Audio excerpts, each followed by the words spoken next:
This is parliamentary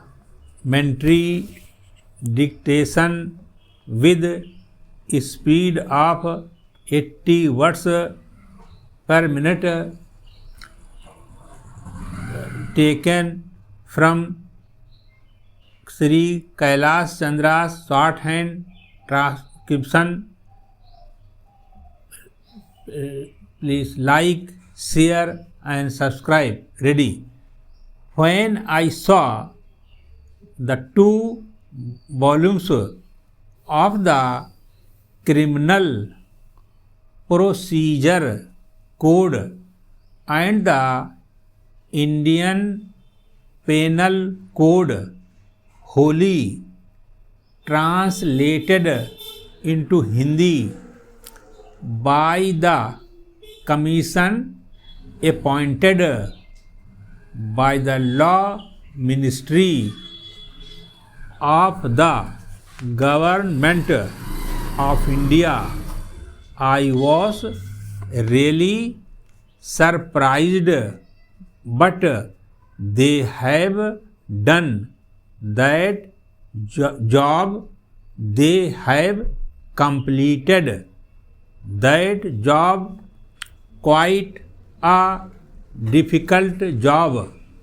So it is both, I mean governmental as well as non-official efforts which have contributed to this progress and development of Hindi, but it is a different matter that in spite of this progress, Hindi has yet to be learnt by millions of our people. It is one thing to develop literature and the language as such. It is quite another to make it a common vehicle for its being used by the general population. Even today, if we go into the matter fully, we will find that Hindi is not understood, especially in the South, by the people as a whole.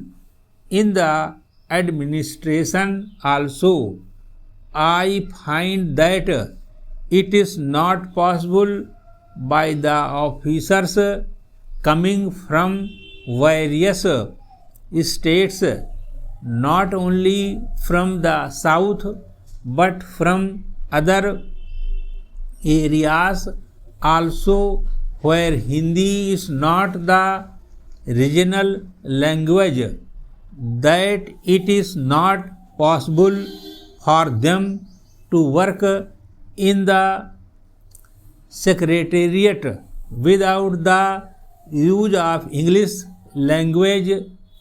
They have still to do their work in English, and if Hindi is made in any way obligatory, they will be faced with a very difficult situation.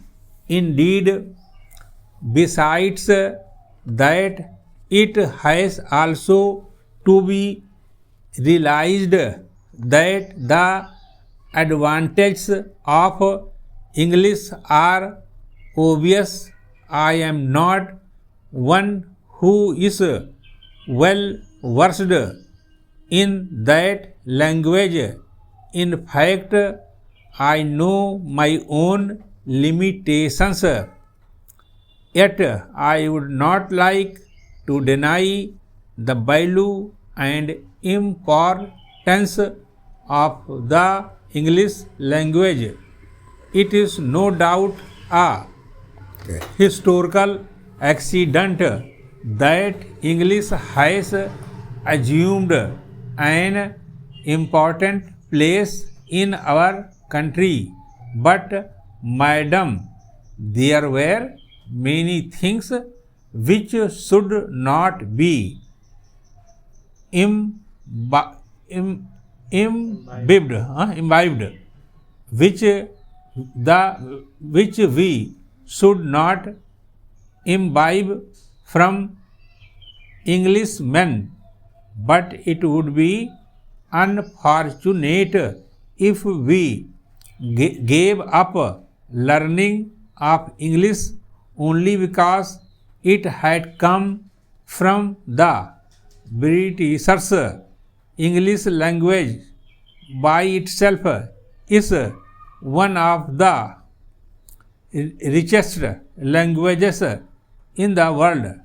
It has assumed an exceedingly important place as an international language.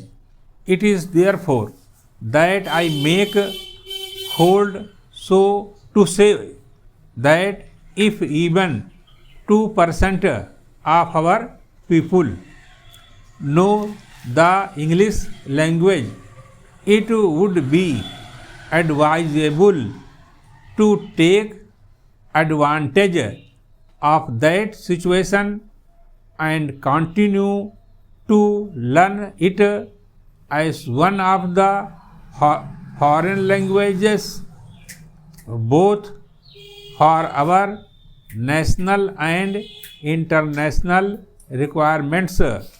Having said this, madam, it must also be admitted that English could not be continued as our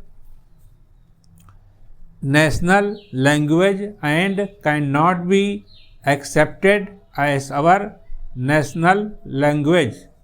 Stop.